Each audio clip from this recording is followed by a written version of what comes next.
Hi guys, and welcome back to another DrAce video, and today we're going to be playing MXGP 2021. And in today's video we're going to be comparing both camera perspectives from the third person, as you can see now, with Asconis, and the first person helmet cam. Now for me, I much prefer the first person helmet cam, but I'm also very much enjoying the third person within MXGP 2021 compared to last year. The third person perspective is actually very, very fun to use. It just feels a little bit slower than the first person perspective. I'm not sure if that's just me, but I have seen maybe one or two other comments elsewhere saying similar towards what I'm saying as well. But I really do like either or. It's not a problem for me. We're here in Agueda right now in Portugal with Asconis, as mentioned, with the Husqvarna, just practicing the differences between the third person and first person. I really wanted to try this for quite a while because previously I'd had some comments regarding the helmet cam in the career mode, that they wanted to see both third person and first person, but for me, I've always preferred the helmet cam with playing MXGP. It's an odd sort of feeling, I just really love it, and this one I think the helmet cam is just much better. Now, but when I do MotoGP or Ride 4, for example, give me the third person perspective because I like to see what's going on around me and just seeing the other riders and just being able to commentate and other things. It's just a little bit different compared to this dirt bike experience. Well, let me know in the comments section down below what you prefer. So we're also going to be looking at different lap times, the consistency of the riding and the cleanness and the just general fluidity of the whole experience. So right now it looks pretty good. It doesn't look like I've been struggling anywhere. It doesn't look like I've been sort of falling asleep. But here we go. We do have some lovely scrubs and whips that you don't really see. You more feel it when playing MXGP 2021, but I guess I'm feeling that, not so much for you, because watching helmet cam is probably not as entertaining as watching the third person perspective. I think that's kind of fair to say. Although the feeling and the experience, it's one of those things, it's just, everything's better when you play it, of course, but watching someone else play it, of course, if they are good, is also just as very much entertaining. But with 40 seconds remaining and plus 2 laps, the track is dry here in Portimao, and we still have a comfortable lead to the riders behind. I think it might be Tony Cairoli. I did see Roman Febvre crash just briefly just a moment ago, so I'm not entirely sure who is in second place. It's actually indeed the world champion Jeffrey Hurling's right behind Asconis right now as we run it a little bit deeper there, and there is Jeffrey Hurling, something you might not see when you're in the first person perspective. There's a rider just creeping up behind you. You don't really see another rider until they're either on top of you or already beating you. But now going into the left hand, you've got to be very careful at this point here, because I do tend to chuck in the right analog stick and throw it in a bit too much. But thankfully, this time we're pretty good. So 5 seconds remaining before we get across the line, and this will start the final 2 laps here in Agueda for Portugal. So now on the left hand side, getting a little bit out of shape and then chucking it onto the right hand side. Little jump here, not too massive. I've done it too high again. As you can see, Asconis lands a little bit heavily there, and his feet falling off of the foot pegs. It looks pretty good. I like that animation where they sort of like land and try and regain the position, because that's what usually they would do in real life. But I am really enjoying using the scrubs because I can't tend to really use it in the first person perspective. It's kind of, it just throws me off a little bit. Like, you throw the bike out, but it doesn't seem to go back to its natural position, and I do find that it's not the easiest thing to navigate when you're in helmet cam. So I guess the comparison so far with the third person perspective, that things are a little bit easier than the helmet cam. But of course, it's all about enjoyment, experience, and how fast you are with both cameras. I don't really mind which one I'm going to be quicker with. It's not going to change my opinion. I'm not going to instantly change what videos I'm going to do from now on. What do I prefer the most? What do I enjoy? What do I enjoy doing the most? What do I enjoy seeing? And what do you guys enjoy? Because of course, you guys are the ones watching the content. Do you prefer the third person perspective? Do you prefer the first person? Let me know in the comment section down below, because it's very important for me to get the best quality for you guys so you can see and enjoy the videos. And speaking of quality, I do apologise for my voice in this one. It does sound a bit groggy and a bit nasally.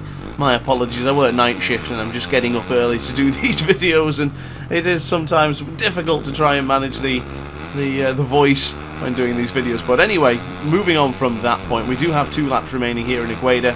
We have a rider right on our tail. Not entirely sure who it is. In fact, they just disappeared by the wayside there. Something has happened.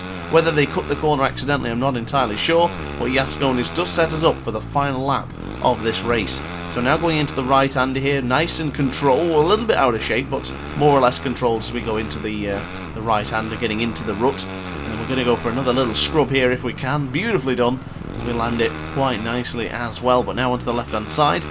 One thing I will mention is I think the sounds of the bike's obviously a lot louder when you're in the third-person perspective, and you really get the sensation of how good the sounds are in this game. I know people are saying that the sounds aren't great, but I disagree. I think the sounds are very good. If you compare it to the likes of proper MXGP, it does sound very similar with the bikes and with the amount of power being produced in certain corners, so I would say that feels pretty good. Now certain corners like that one as well, of course, you see I'm going to use a little bit of rear brake just to slow the motorcycle down and also to chuck the rear into the corner so then it's prepared to get on the exit. You don't really see that as much in, of course, the helmet cam, you more feel it as mentioned earlier, so I think third person perspective for showing you guys how to ride is probably a lot better than using the first person camera, so I do think that's a great point already to consider for future videos, for guides and for anything particular that could help you from now on. Something to mention, I did actually do that for the hand cam gameplay that came out yesterday. If you are keen on learning how I use the controller and how I use my fingers and buttons to operate in a good controlled manner in MXGP 2021, check out the hand cam gameplay. But for now, focusing on the action at hand because we're getting chased down, we do manage to just survive and hold on to take the victory here in Igueda. And let's take a look at our lap times because that is the important part right now. So our fastest lap time with the third person perspective was 1:39.750. 4 laps, 6 minutes 27.001 till race time. We won the race. So now it's time to change things up. We're doing the helmet cam now here in Igueda, so exactly the same race, although we did get the advantage from starting from first position, and we do take the Fox's whole shot. Very much similar to what we did for the third person perspective, but instead we had to go around the outside of many riders. So first things first, I'm going to mention it straight away, it feels fantastic, it feels quicker. It feels a lot quicker and you get a better feeling of sensation of actually going down the downhill sections, going up hills and going to the left and really getting a feel of digging into some of these corners. I do very much enjoy the first person perspective. I think the helmet cam is so good in MXGP. I've just got no complaints with it. It's just so good. I really love it. But honestly, the feeling of speed and being a little bit quicker on track is a difference. Like, you might feel that you're quicker, but if you're slower, then which camera do you pick, you know? Does it feel better than you actually doing in the sense of producing the content? I have no idea. It feels better, that's all I can tell you. It just feels good in the controller. The vibration feels natural. Everything feels good. It feels like I'm leaning in with the controller. I'm leaning in my bedroom while I'm watching this, and it's good. I like the helmet cam. I've got so much time for the helmet cam, so much praise for it, and I don't have anything against the third person perspective. It's just I prefer the helmet cam. I think the helmet cam in MXGP is just so good. But we are comparing the differences. Now we're comparing it in the sense of which one is the better one for content, for longevity, and for just generally enjoying the whole experience. And I gotta say, either or is not a bad choice, is it? So this is why it's down to you to tell me which one you want to see from now on. If you want a mixture, we can do a mixture. Maybe race 1 we do helmet cam, race 2 we do third person, whatever it may be. But chucking in a scrub there made me a little bit nervous because you can't quite see where the wheels are, so you're going to have to rely on instinct that your wheels are going to land in the decline of the corner. And as they land in the decline of the corner, you're feeling that we're going to stick the landing too. It's not a case of you just landing it, you just need to actually stick it as well and be able to continue to push from that position that you're in. But so far, so good. It looks consistent, looks clean. I think we're doing a pretty good job as we now dive in the right-hand side, but you can't match the speed difference in the helmet cam. It feels so much quicker than the third person perspective. Is it just me? Am I the only one who thinks that way? Let me know in the comment section down below, but I certainly don't feel that way. I feel like it is quicker. It does feel that because you're in it and you're on board the motorcycle, you have that experience of the speed and the power of this Husqvarna right now. But similarly, everything stays the same. The lines are pretty much the same. The jumps are staying the same, the acceleration, the power, the braking, that doesn't really change. The only thing that does change is just the feeling and the experience we're having. That's it. But with 5 seconds remaining in just a moment's time, we are going to be starting the final 2 laps in today's video. So this is going to be the big telling point now, because what is going to be our fastest lap time? and what is going to be the complete race time here in race 2. So across the line we went, that was a 1:39.924, so not quite close enough to the fastest lap time of the first race with a third person perspective, but we still have 2 more laps to put on the charge and see if we can beat that other lap. So we'll go for another scrub here, again feeling a bit, oh my goodness, I felt a little bit out of shape there, wasn't able to get it into the decline of the corner, went a little bit wide, so goodness me, a bit scary that moment. And of course, if you are looking into the top right hand corner of your screen, you will see the best time is 1:37.799. That is not my time. The AI in MXGP 2021 are very, very supreme. They are very fast, so superior lap time to mine, of course, because mine was a 39.92 was it? I just mentioned it just a moment ago, but you know what I mean. So we'll get a... Oh my goodness, out of shape! Oh, carnage! The helmet cam! We have made a crash. The helmet cam has dropped the ball.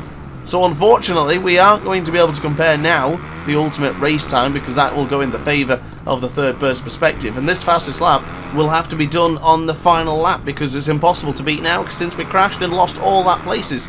So we lost 2 places, 3 places? Yeah, we actually lost 3 places because we're down in 4th position. We actually went even further down just a moment ago, but we are battling with Romain Febvre. Look at us up on the inside. Gascoigne is up on the inside for 3rd place. And now it's time to fight back, and hopefully, oh, he hangs on beautifully. Well done, Romain Febvre. We did have to go a little bit wide there and give him the position, give him some space, but Romain Febvre certainly took advantage of that. So the final lap is now upon us. Jorge Prado there in 2nd place. He is a beast in MXGP 2021, so be very careful of him if you're on board this motorcycle. And of course, Tony Cairoli leading the way for this final lap, but we're still hanging in there trying to chase down Febvre and Jorge Prado. I still feel, oh Lord almighty, Romain Febvre had a scary wheelie then. I'm not even bothering with the scrub this time because it sort of set me up for the crash in a few corners time last time around, so we're going to try and avoid that for now. But onto the right hand side, I lost a little bit of time there on the brakes. We've got a rider right behind us as well in Tim Geiser. He's not allowing me to get away from this 4th position without a hitch. He certainly wants to bring on the fight, but it looks like we've lost the battle now, and we may have lost the war to Romain Febvre and Jorge Prado. Tony Cairoli's out in quite a bit of a distance now, not too much, still opportunities available for Jorge Prado, and this is where the carnage occurred for Gascoigne on that previous lap with the helmet cam. Well, now onto the right hand side for the final lap. For the final time, we'll be going into that right-hander, just chucking the rear wheel around the corner with style, pizzazz, and just absolute confidence this time around with the first person perspective. But of course, it's not going to matter one iota, because ultimately it seems, oh look at us getting out of shape there, Lord almighty, that was scary. But it does seem that the third person perspective was the more consistent one. I guess there's more of a risk in the helmet cam, which I guess makes it more exciting, but still very, very entertaining and very interesting to find out which is better for me. I guess you can't say just because this is one race that means that this is going to be the ultimate or decision, that it's going to absolutely matter. It's not a definitive answer, but hey ho, it made for good content and I rather enjoyed making this video. But there you go, across the line we go and we finish in 4th place, but our fastest lap time still remained at a 1:39.924. So Tony Cairoli wins, takes the 25 points, Jorge Prado in 2nd and Romain Febvre in 3rd place. So at the end of the Grand Prix, we do actually miss out on taking the Grand Prix results, but never mind, we still finish in 2nd place. But upon that note, guys, I hope you enjoyed this video. Again, let me know in the comment section down below whether you prefer 1st person or 3rd person, and I will see you in the next video. So thanks for watching, guys. Like, comment, and subscribe, and I'll see you in the next video. Ciao for now. Oh, hi. Didn't quite see you there. Good to see you're still here. If this video didn't quite sate your appetite, then why not watch some more DrAce content by clicking the video shown on screen now. Furthermore, if you would like to follow me on social media, you can do so now with the links down in the description. Consider subscribing so you don't miss a single DrAce video.